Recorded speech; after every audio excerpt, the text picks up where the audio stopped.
Hello viewers, welcome back to my YouTube official channel Arif Sir Official।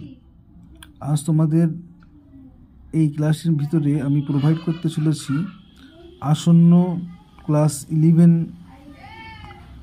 পরীক্ষায় বিশেষ করে West Bengal board থেকে যে পরীক্ষার্থীরা পরীক্ষা দিতে চলেছ তাদের ক্লাস 11 এর ইংলিশ সাজেশন প্রোভাইড করতে চলেছি। এই সাজেশনগুলির মধ্যে মেনলি তোমরা যে বিষয়টা পাবে সেটি হচ্ছে প্রোজ পার্ট। আমি এই সাজেশনটিকে দুটি পার্টে বিভক্ত করব। আজকে একটি তোমাদেরকে প্রদান করছি যেটার মধ্যে তোমরা প্রোজ পার্টটা পাবে।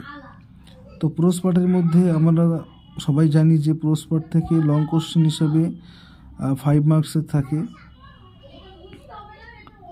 তো এখন সেই 5 মার্কস কোশ্চেনের মধ্যে আমাদের কোন কোন কোশ্চেনগুলোর উপর ফোকাস করতে হবে এবং কোনগুলো অল্প পড়লেই হয়ে যাবে সেই বিষয়ে আমি তোমাদেরকে আজকের এই ক্লাসের ভিতরে জানাচ্ছি এবং সমস্ত কোশ্চেনগুলোকে তুলে ধরছি। যে সমস্ত কোশ্চেনগুলো করলে তোমরা একেবারে পরিপূর্ণভাবে কমন পাবে এবং খুব সুন্দরভাবে পরীক্ষা লিখে আসতে পারবে, মানে কোনো কোশ্চেন তোমাদের থেকে এড়িয়ে যেতে পারবে না এবং তোমরা তোমাদের সাকসেসটাকে কেউ ধরেও রাখতে পারবে না।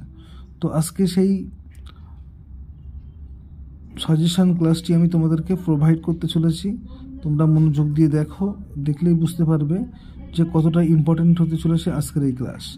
দেখো, আমরা প্রথমেই যে বিষয়টার দিকে ফোকাস করব ক্লাস 11 এর ফার্স্ট যে প্রোজ আছে লীলাস ফ্রেন্ড। তো লীলাস ফ্রেন্ড থেকে আমরা কোন কোন কোশ্চেনগুলো অ্যাটেম্প করব। দেখো, এখানে আমরা লীলাস ফ্রেন্ড থেকে যে কোশ্চেনগুলো অ্যাটেম্প করব সেগুলি কি ইম্পর্ট্যান্ট আছে। তো প্রথমেই বলি, দেখো ফার্স্ট কোশ্চেন আছে his company made him supremely happy. How did Siddha's company made Leela happy. Number 2 question that decided refer to the context. Next Siddha vanished into the night, এই কোটেশনের উপরে প্রশ্ন পড়বে।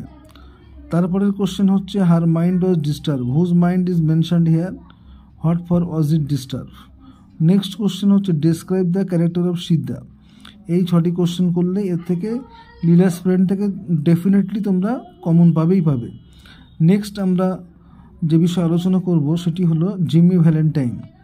দেখো, এখানে ক্লাস 11-এ আমাদের যে প্রোজগুলো আছে তার মধ্যে কেবলমাত্র 2টি প্রোজ থেকে যদি আমরা লং করি তাহলে হয়ে যাবে, কারণ আমাদের 2টি লং লিখতে হবে আউট অফ 5 থেকে, 5টা থেকে 2টো লিখতে হবে। তাহলে 2টো গল্প যদি আমরা ভালোভাবে করি তাহলে আমরা কোশ্চেন কমন পেয়ে যাব। তো যাই হোক, আমরা দ্বিতীয় যে প্রোজের উপরে ফোকাস করব সেটি হচ্ছে জিমি ভ্যালেন্টাইন। তো জিমি ভ্যালেন্টাইন থেকে কোন কোন কোশ্চেনগুলো অ্যাটেম্প করলে তোমরা পরীক্ষায় কমন পাবে সেই বিষয়ে আমি তোমাদেরকে একটা কনসেপ্ট দিচ্ছি। দেখো, প্রথমেই তোমাদেরকে জিমি ভ্যালেন্টাইন থেকে যে কোটেশনগুলোর উপর করতে হবে সেটা হচ্ছে ফার্স্ট হচ্ছে stop cracking the shape and live straight.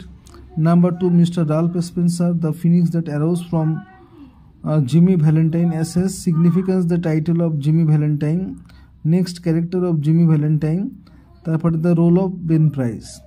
এই কোশ্চেনগুলো করলেই তোমরা জিমি ভ্যালেন্টাইন থেকে যা কিছু লং পড়বে সবগুলো তোমরা এর থেকে কমন পাবে এবং পরীক্ষাতে তোমাদের অ্যান্সারগুলো করতে খুব সুবিধা হবে। আগে থেকে যেহেতু আমি তোমাদেরকে সাজেশনটা প্রোভাইড করছি, এই কোশ্চেনগুলো ফলো করলেই তোমরা পরীক্ষাতে কমন পেতে চলেছো এবং সেইগুলোই তোমরা কমন পাবে। তো আজকের ক্লাস আমি এখানেই শেষ করছি। দেখা হচ্ছে নেক্সট ভিডিওতে নতুন কিছু টপিকে কেন্দ্র করে। ততক্ষণ তোমরা সবাই সুস্থ থাকো। Thank you watching my video. All the best.